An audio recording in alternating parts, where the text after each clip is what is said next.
Hello students, welcome. हम पढ़ रहे हैं मिनरल न्यूट्रिशन, और मिनरल न्यूट्रिशन के अंदर जो आज हम पढ़ने वाले हैं वो है लाइट रिएक्शन क्या होता है, इलेक्ट्रॉन ट्रांसपोर्ट कैसे होती है लाइट रिएक्शन के दौरान, और फोटोफॉस्फोरिलेशन क्या होता है। ये तीन चीजें आज हम देखेंगे, ठीक है। तो सबसे पहले हम लाइट रिएक्शन पे चलते हैं। लाइट रिएक्शन क्या होता है? लाइट रिएक्शन होता है जब फोटोसिंथेसिस होता है, उसके दो फेसेस में हम उसको स्टडी करते हैं। इसके अंदर दो फेसेस में पहला होता है लाइट रिएक्शन, और दूसरा होता है डार्क रिएक्शन, ठीक है। इसको हम लाइट रिएक्शन इसलिए कहते हैं क्योंकि इसमें जो है लाइट का इन्वॉल्वमेंट होता है, और लाइट जो है रिक्वायरमेंट होती है इसकी, ठीक है। इसके अंदर क्या होता है कि इसके अंदर वाटर की स्प्लिटिंग होती है। पानी जो जो प्लांट्स जो है रूट से एब्जॉर्ब करके जो जब लीव्स तक पानी पहुंचता है तो वहां पर वो स्प्लिट होता है, ठीक है। तो लाइट रिएक्शन के अंदर इसको कहा जाता है फोटोकेमिकल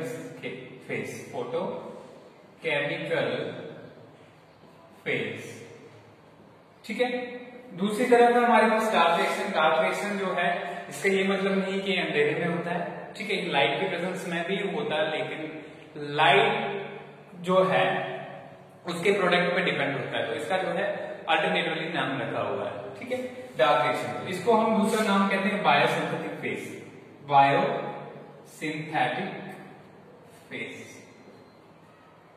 ठीक है। दो फेज हो गए हमारे पास, एक फोटोकेमिकल फेज और दूसरा है बायो। फोटो का मतलब लाइट, मतलब यहाँ पे समझ जाओ कि आप लाइट की फॉलो हो रही है, और बायोसिंथेसिस का मतलब यहाँ पे जो है कि बायोमॉलिक्यूल सिंथेसाइज हो रहे हैं, वो कार्बोहाइड्रेट्स जो है, जो प्लांट्स हमने देखा कि फोटोसिंथेसिस के दौरान जो ग्लूकोज बनता है, स्टार्च प्रोड्यूस होता है, वो जो है कब होता है? इस डार्क रिएक्शन के टाइम पे, और ये लाइट रिएक्शन के टाइम पे क्या होता है? Photochemical phase. अब देखते हैं लाइट रिएक्शन को डिटेल में, देखते हैं कि लाइट रिएक्शन के दौरान होता क्या है, ठीक है। लाइट रिएक्शन के दौरान तीन चीजें होती हैं। लाइट रिएक्शन है हमारे पास, ठीक है, तीन चीजें होगी। पहला होता है स्प्लिटिंग ऑफ वाटर, ठीक है, एक चीज होती है। दूसरा जो है रिलीज ऑफ इलेक्ट्रॉन होता है, रिलीज ऑफ इलेक्ट्रॉन। तीसरा होता है release of O2, release of oxygen. और चौथा जो होता है formation of high energy components such as ATP and NADPH, ठीक है। तो ये सारी चीजें किसके दौरान होती है? लाइट रिएक्शन के दौरान। क्या क्या होता है? एक स्प्लिटिंग ऑफ वाटर होता है, ठीक है। स्प्लिटिंग ऑफ वाटर के बाद जो है रिलीज ऑफ इलेक्ट्रॉन रिलीज होते हैं, ठीक है। रिलीज ऑफ ऑक्सीजन होता है, ऑक्सीजन भी इसी यहीं से निकलती है, और formation of high energy components, ठीक है, हाई एनर्जी बॉन्ड्स जैसे ATP और NADPH, ठीक है। तो ये सारा किसके दौरान होता है? लाइट रिएक्शन के दौरान। लाइट रिएक्शन से पहले हम क्या देख रहे थे? हमने देखा था कि ये सारा प्रोसेस कहाँ होता है? ये सारा प्रोसेस होता है क्लोरोप्लास्ट के अंदर, ठीक है। क्लोरोप्लास्ट के अंदर क्या होते हैं? पिगमेंट्स प्रेजेंट होते हैं। कौन से पिगमेंट्स प्रेजेंट होते हैं? पिगमेंट्स के बारे में भी हम पढ़ चुके हैं। पिगमेंट्स में डिफरेंट पिगमेंट्स प्रेजेंट होते हैं, जैसे कि क्लोरोफिल A होता है हमारे पास, क्लोरोफिल A होता है, क्लोरोफिल B होता है, ठीक है। इसके अलावा ज़ैंथोफिल्स होते हैं, ठीक है, कैरोटीन्स होते हैं। इसके अलावा हमारे पास जो है फाइकोबिलियंस होते हैं। और इनका हम सब कुछ देख चुके हैं कि सारे पिगमेंट जो है इनका क्या फंक्शन होता है? इनका फंक्शन होता है लाइट को एब्सॉर्ब करना, ठीक है, लाइट को एब्सॉर्ब करना। अब क्लोरोप्लास्ट की स्ट्रक्चर आपको याद हो, एक बार पहले भी बता चुका हूं मैं, लेकिन फिर से एक बार रिपीट करते हैं कि डबल मेम्ब्रेन होता है, ठीक है। इसके अंदर बाद में जो है इसके अंदर एक फ्लूइड मैट्रिक्स प्रेजेंट होता है। क्या होता है? फ्लूइड मैट्रिक्स आ गया, ठीक है। इस मैट्रिक्स के बीच में जो है हमारे पास क्या रहते हैं? थैलाकॉइड्स रहते हैं। थैलाकॉइड्स जो है ढेर में होंगे तो उसको ग्रेना कहते हैं, ठीक है। सॉरी, मैट्रिक्स में ये स्ट्रोमा आ गया, क्या आ गया? स्ट्रोमा, ठीक है। और यहाँ पे थैलाकोइड्स जो हैं, ठीक है, यहां से हो गए थैलाकोइड्स, थैलाकोइड्स, ठीक है। तो ये क्या है, ये थैलाकोइड्स। थैलाकोइड्स जो ग्रुप्स में होते हैं स्टैक्स में, तो उनको क्या कहते हैं हम, उनको कहते हैं ग्रेना। क्या कहते हैं, ग्रेना। अब ये ग्रेना के बीच में थैलाकोइड को ग्रेना थैलाकोइड कहते हैं, और ये स्ट्रोमा के बीच में आपको ये जो स्ट्रोमा लैमिला जिसको हम बोलते हैं, इनको स्ट्रोमा थैलाकोइड्स कहते हैं। क्या कहते हैं, स्ट्रोमा थाइलाकोइड्स, ठीक है, समझ में आ गया। तो ये जो है कहां पाया जाता है, क्लोरोप्लास्ट के अंदर ये सारी स्ट्रक्चर होती है। अब ये देखिए अब होता क्या है, यहां पे ये थैलाकोइड्स जो है, इन थैलाकोइड्स के इनर मेम्ब्रेन पे, अब ये थैलाकोइड एक ले लिया हमने, इसके मेम्ब्रेन पे जो है अंदर प्रेजेंट होते हैं फोटोसिस्टम्स। क्या प्रेजेंट होते हैं, फोटोसिस्टम्स। ध्यान से सुनो, फोटोसिस्टम्स। अभी फोटोसिस्टम्स क्या होते हैं, फोटोसिस्टम्स होते हैं लाइट हार्वेस्टिंग कॉम्प्लेक्सेस। इसको मैं हटा देता हूं डायग्राम को, लाइट हार्वेस्टिंग कॉम्प्लेक्सेस, ठीक है। एक मैंने एक यहां पे थैलाकोइड रखा है, तो इसमें लाइट हार्वेस्टिंग कॉम्प्लेक्सेस जो होते हैं, अभी लाइट हार्वेस्टिंग कॉम्प्लेक्सेस भी देखते हैं क्या होते हैं, लाइट हार्वेस्टिंग कॉम्प्लेक्सेस, ठीक है। तो light harvesting complexes, light harvesting complexes को हम फोटोसिस्टम्स भी कहते हैं। क्या कहते हैं, फोटोसिस्टम। अभी फोटोसिस्टम्स क्या है, these are light harvesting, light को एब्जॉर्ब करने वाली कॉम्प्लेक्सेस है। कॉम्प्लेक्स क्यों कहा गया है, क्योंकि डिफरेंट पिगमेंट से बने होते हैं। They are made up of more than one pigment, ठीक है। किससे बने होते हैं, एक से ज्यादा पिगमेंट से ये जो लाइट हार्वेस्टिंग कॉम्प्लेक्सेस जो है वो बने होते हैं, ठीक है। अब बात करते हैं कि डिस्कवरी के हिसाब से फोटोसिस्टम्स जो होती है, फोटोसिस्टम्स को हमने दो ग्रुप्स में बांटा, एक फोटोसिस्टम फर्स्ट PS1 कहते हैं जिसको, और कहते हैं PS2, ठीक है। PS1 और PS2, फोटोसिस्टम 1 और फोटोसिस्टम 2। अब ये नहीं है ऐसा कि सीक्वेंस जिस सीक्वेंस में काम करते हैं उस हिसाब से इनका नाम रखा हमने, नहीं, इनका नाम हमने रखा है डिस्कवरी के हिसाब से। कब पहला जो डिस्कवर हुआ उसको फोटोसिस्टम 1 रख लिया, और फोटोसिस्टम 2 जो है बाद में डिस्कवर हुआ। लेकिन एक्चुअल में देखा जाए तो काम के हिसाब से फोटोसिस्टम 2 पहले काम करता है और फोटोसिस्टम 1 पहले काम बाद में काम करता है। देखते हैं अब इनमें डिफरेंस क्या है। फोटोसिस्टम तो बता दिया हमने, they are made up of more than one pigment molecules associated with a protein, एक प्रोटीन के साथ जो एसोसिएटेड होते हैं, ठीक है, समझ में आ गया। तो हमारे पास फोटोसिस्टम 1 फोटोसिस्टम 2 आ गया। अब फोटोसिस्टम 1 और 2 में क्या डिफरेंस है, फोटोसिस्टम 1 जो है ये एब्जॉर्ब करता है, इसमें जो देखिए मैंने बताया कि बहुत सारे पिगमेंट मॉलिक्यूल्स होते हैं। अभी बहुत सारे पिगमेंट मॉलिक्यूल्स जो होते हैं, ठीक है, सारे होते हैं लगभग 200 से मोर देन 200 कितने होते हैं एक फोटोसिस्टम में, 200 से ज्यादा पिगमेंट मॉलिक्यूल किससे, प्रोटीन्स के साथ एसोसिएट होते हैं। और यहाँ पे एक ही क्लोरोफिल मॉलिक्यूल होता है इनके बीच में। क्या होता है, क्लोरोफिल ए का एक ही मॉलिक्यूल होता है, ये मान लो हमने क्लोरोफिल ए का मॉलिक्यूल।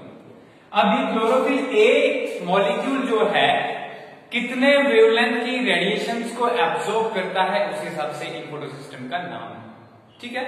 अब फोटोसिस्टम 1 जो है वो 700 नैनोमीटर वाली रेडिएशंस को एब्जॉर्ब करता है, ठीक है, इसलिए P700 भी कहा जाता है इसका नाम, इसलिए इसका नाम क्या पड़ा, P700।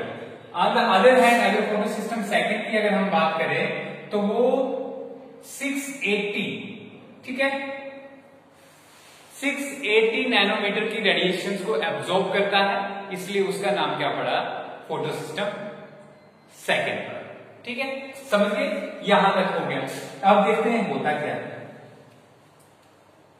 ठीक है।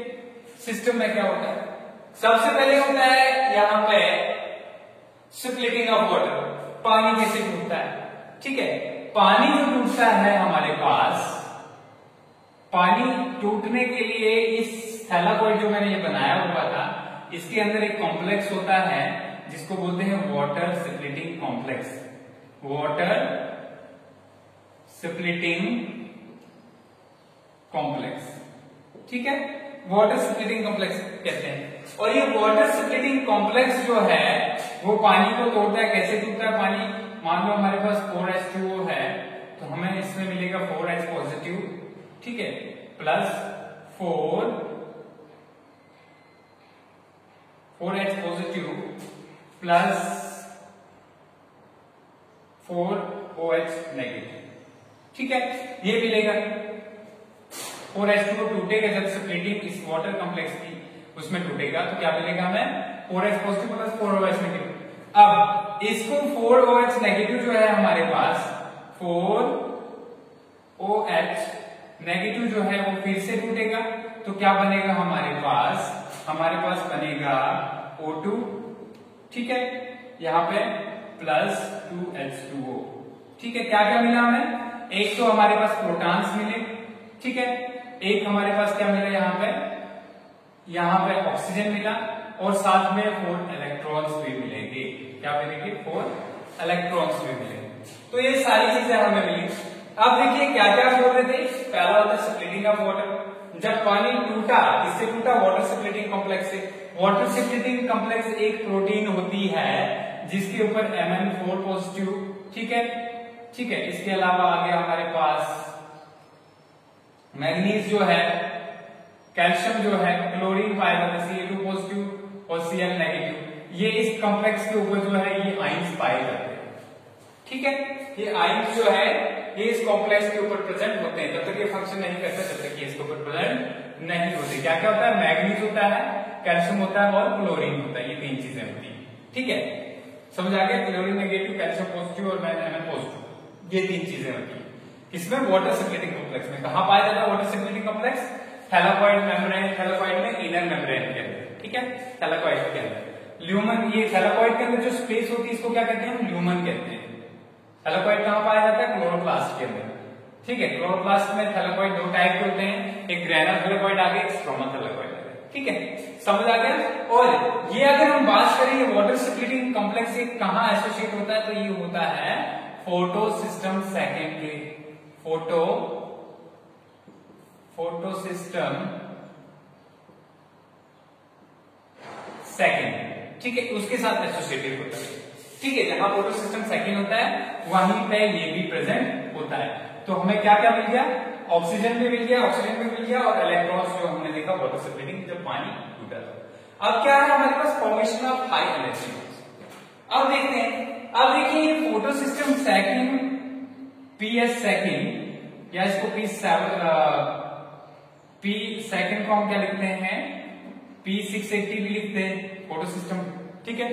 अब ये और फोटो सिस्टम फर्स्ट जो है PS1 या P700 भी लिखेंगे इसको, क्योंकि 700 नैनोमीटर की लाइट को एब्जॉर्ब करता है क्लोरोफिल ए मॉलिक्यूल जो है यहाँ पे। अब होता है क्या है जनरली, देखो ये हमारे पास हमारे पास क्या है? P680 है।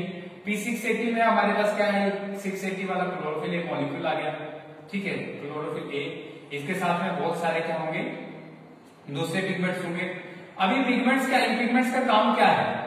डिफरेंट जो है लाइट, डिफरेंट वेवलेंथ की लाइट को एब्जॉर्ब करना। मैंने बताया पहले कि एक फोटो सिस्टम में 200 से ज्यादा जो है क्या प्रेजेंट होते हैं? पिगमेंट मॉलिक्यूल प्रेजेंट होते हैं।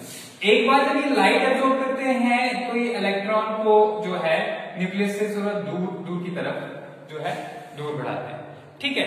तो रेजोनेंस की वजह से ये एनर्जी ट्रांसफर करते हैं कहां? इस क्लोरोफिल ए मॉलिक्यूल की तरफ, ठीक है। सारे एनर्जी कहां ट्रांसफर करेंगे? क्लोरोफिल ए मॉलिक्यूल की तरफ, ठीक है।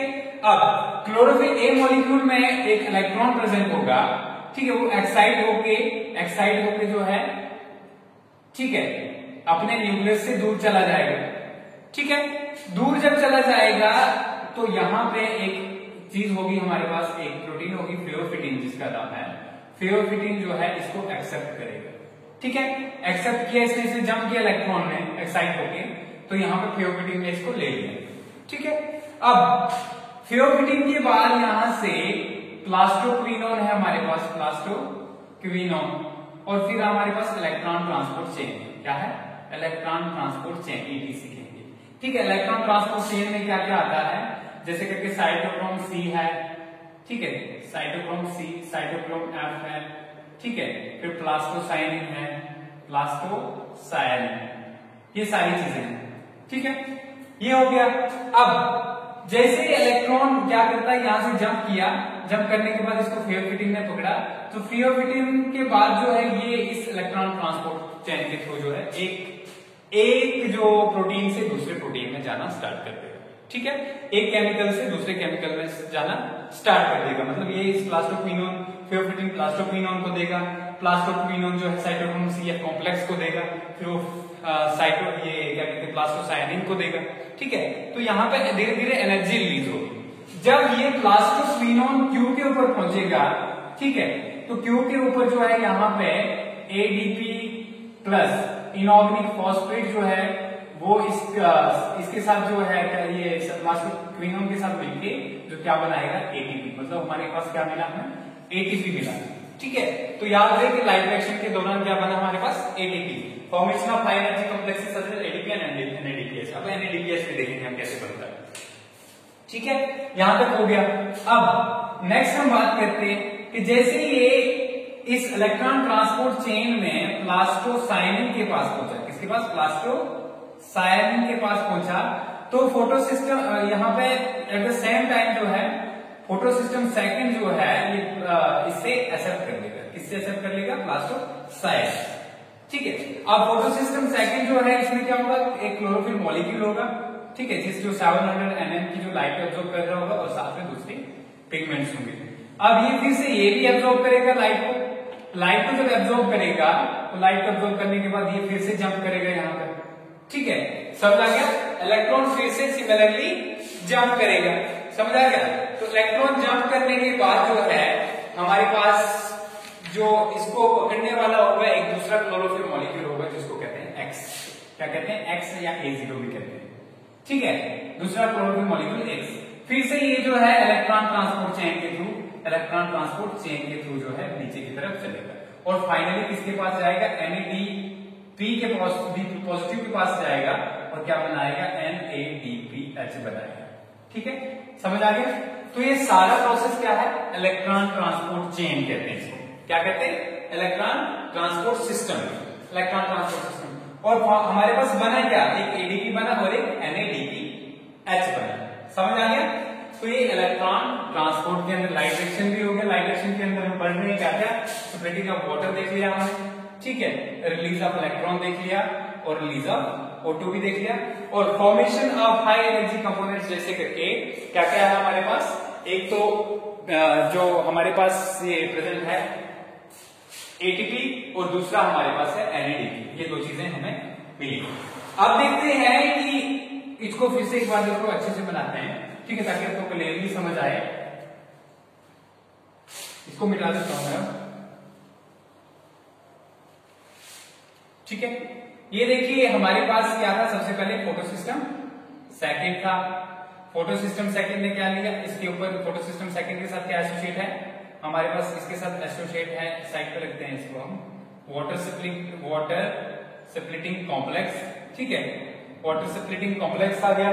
अब वाटर स्प्लिटिंग कॉम्प्लेक्स के साथ एक जेड एंजाइम भी एंजाइम, ठीक है, एक जेड एंजाइम जो है एसोसिएट होता है, ठीक है, एसोसिएट। अब यहाँ पे वाटर स्प्लिटिंग कॉम्प्लेक्स ने क्या किया, वाटर स्प्लिटिंग कॉम्प्लेक्स में मैग्नीज होता है, कैल्शियम होता है, क्लोरीन होता है, ये तीन चीजें होती हैं। इसने H2O को तोड़ा और हमें क्या मिले, इलेक्ट्रॉन्स मिले, ठीक है। अब ये इलेक्ट्रॉन्स किसने लिए, ये इलेक्ट्रॉन्स गए किसके पास, इलेक्ट्रॉन्स प्लस O2, ठीक है, ये चीजें मिली, प्लस H पॉजिटिव, ये सभी चीजें मिली हमें, समझ आ गया।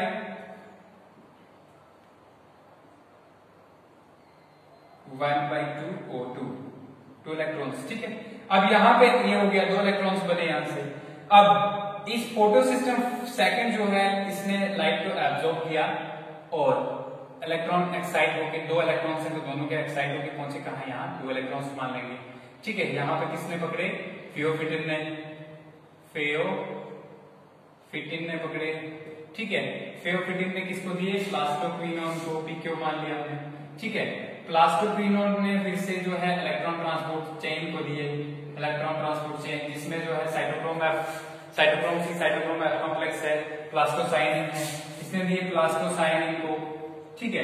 प्लास्टोसाइनिन ने फिर किसको दिए, P700 को, P700, इसको हम 680 लिख देते हैं। P700 ने क्या किया, फिर से एक साइड पे हुआ और जंप किया इलेक्ट्रॉन ने, और यहां पे इस बार किसने पकड़ा इसको, इस बार पकड़ा एक X, ठीक है, क्लोरोफिल मॉलिक्यूल, ठीक है, XA0 भी कहते हैं इसको, ठीक है।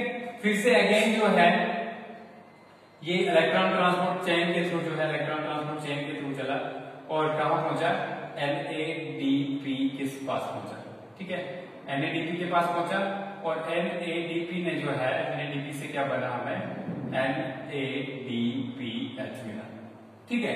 तो ये सारा सिस्टम जो है क्या है, इलेक्ट्रॉन ट्रांसपोर्ट सिस्टम का। इसको क्योंकि इसका जिगजैग पोर्शन है, इसको क्या कहते हैं, जेड स्कीम, क्या कहते हैं, Z scheme of electron transport, Z scheme of electron transport. तो ये सारा क्या हो गया, इलेक्ट्रॉन ट्रांसपोर्ट होती है। और इलेक्ट्रॉन ट्रांसपोर्ट क्यों नेसेसरी है, इलेक्ट्रॉन ट्रांसपोर्ट इसलिए नेसेसरी है क्योंकि इलेक्ट्रॉन ट्रांसपोर्ट जो है हमें हेल्प मिलती है एक तो एटीपी बनाने में। एटीपी कहां पे बनता था, एक तो प्लास्टोक्विनोन के पास ATP plus inorganic phosphate users ATP, ठीक है। तो यहाँ पे NADPH और NADPH, ये NADP से क्या मिला हमें, NADPH मिला, ठीक है, क्लियर हो गया। अब अगर हम बात करें कि यहाँ पे इलेक्ट्रॉन कहां से आता है, एक बार यहां से चला गया तो इलेक्ट्रॉन तो दोबारा से वाटर टूटता है और इलेक्ट्रॉन जो है इसमें, मतलब पानी से हमें इलेक्ट्रॉन्स मिलते हैं और उससे जो है ATP और NADPH मिलते हैं।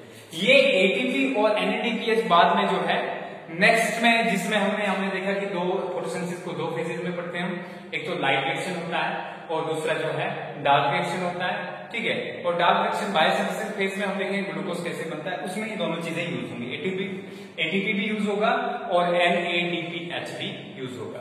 अब हम लास्ट देखते हैं फोटोफॉस्फोरिलेशन क्या है।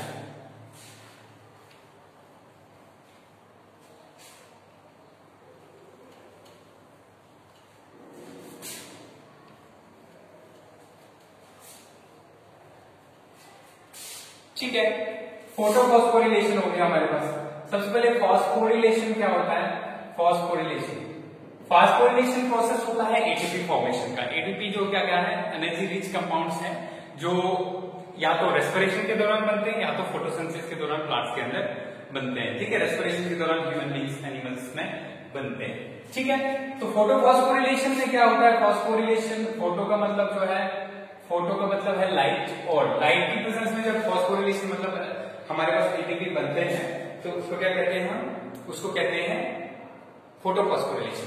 अब फोटोफॉस्फोरिलेशन दो टाइप की है, एक है साइक्लिक और एक है नॉन साइक्लिक, ठीक है। एक क्या है, साइक्लिक है और दूसरा नॉन साइक्लिक फोटोफॉस्फोरिलेशन। अब देखिए होता क्या है, अब होता यूं है कि जनरली नॉन साइक्लिक फोटोफॉस्फोरिलेशन में हमने देख लिया कि एक बार P680 यानी फोटोसिस्टम साइक्लिंग जो है, जब इलेक्ट्रॉन को एक्साइट करके जंप कराता है तो ये इसको कौन, फेयोफिटिन जो है, फेयोफिटिन इसको ले लेता है और फेयोफिटिन लेने के बाद एक प्लास्टोक्विनोन लेता है, प्लास्टोक्विनोन, ठीक है, PKO भी कहते हैं इसको। ये प्लास्टोक्विनोन क्या है, इनऑर्गेनिक फॉस्फेट्स प्लस ADP की हेल्प से ATP की फॉर्मेशन करता है। क्योंकि यहाँ पे इलेक्ट्रॉन जब भी डाउन द हिल चलता है तो डाउन द हिल चलने की वजह से वो एनर्जी रिलीज करता है और ये एनर्जी ट्रैप इनऑर्गेनिक फॉस्फेट और ATP ट्रैप करके हमारे पास क्या बन जाता है, ATP बना लेता है। क्या बनाता है, ATP बना लेता है। एक तो ये हो गया, इसको हम नॉन साइक्लिक फोटोफॉस्फोरिलेशन कहते हैं, ठीक है, नॉर्मल है। एक है साइक्लिक फॉस्फोरिलेशन। अब साइक्लिक फॉस्फोरिलेशन में देखिए होता क्या है, ठीक है। साइक्लिक फॉस्फोरिलेशन के दौरान सिर्फ P जो है फोटोसिस्टम फर्स्ट, ठीक है, फोटोसिस्टम साइक्लिक फॉस्फोरिलेशन के दौरान जो है वो क्या होता है कि ट्रांसफर नहीं होता, ठीक है, ट्रांसफर नहीं होता इलेक्ट्रॉन नेक्स्ट जो जैसे कि P680 से P700 में ट्रांसफर होता वैसे नहीं होता, बल्कि P700 क्या काम करता है, इलेक्ट्रॉन को जंप कराता है, ठीक है, फिर ये इलेक्ट्रॉन ट्रांसपोर्ट चेन के थ्रू मूव करने के बाद वापस जो है P700 के पास पहुंच जाता है, ठीक है, समझ आ गया। जो डिफरेंट कंपोनेंट्स उसमें थे इलेक्ट्रॉन ट्रांसपोर्ट चेन में, ठीक है, जैसे एक्स उसको एक नया जो हमारे पास क्लोरोफिल मॉलिक्यूल P700 था, फिर एक्स मॉलिक्यूल उसको एक्सेप्ट करता था, ठीक है, उसके अलावा डाउन द ग्रेडियंट इलेक्ट्रॉन चलता था, ठीक है, वापस फिर से यहाँ पे वापस फिर से P700 के पास पहुंच जाता है इलेक्ट्रॉन, ठीक है, समझ आ गया। तो इस प्रोसेस को, इस फास्फोरिलेशन के प्रोसेस को क्या कहते हैं? इस प्रोसेस को कहते हैं, इसको कहते हैं cyclic photophosphorylation. So what is the difference between cyclic and non cyclic? In cyclic phosphorylation the electron revolves is again provided back to the photosystem first, ठीक है, that is P700 after it transports across the concentration gradient, ठीक है। जब ये concentration gradient या electron gradient कैसे कहेंगे, ठीक है, तो उसके थ्रू जब मूव करेगा तो वापस कहां पहुंचेगा? P700 के पास, इसको कहते हैं ये साइक्लिक फास्फोरिलेशन। तो फास्फोरिलेशन की पहले डेफिनेशन देख लेते हैं। Phosphorylation is the process of formation of energy rich, ठीक है, एटीपी मॉलिक्यूल्स, ठीक है, ड्यूरिंग फोटोफॉस्फोरिलेशन की बात हो रही है। During photophosphorylation,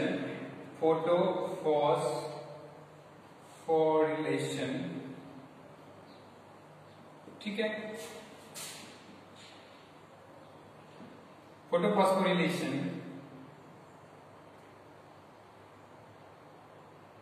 ATP is formed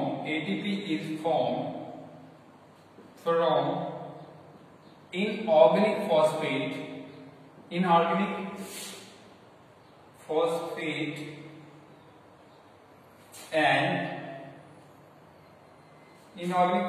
and ADP, ठीक है, due to energy released by electron moving down the gradient of electron transport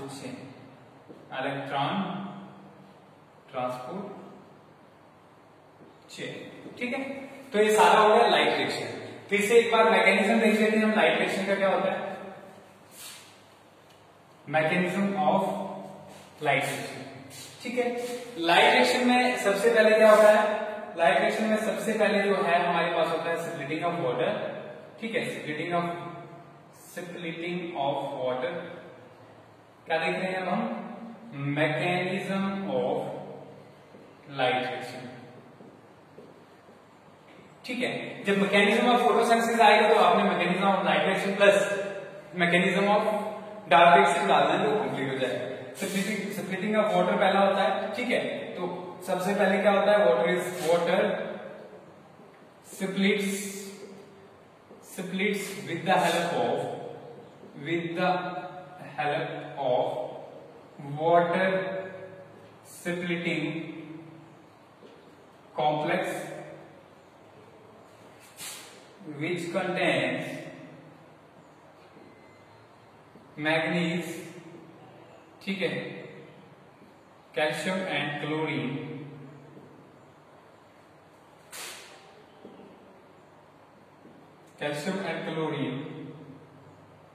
ठीक है, resulting into release of oxygen and electrons, ठीक है। इसके बाद दूसरा क्या है? Formation of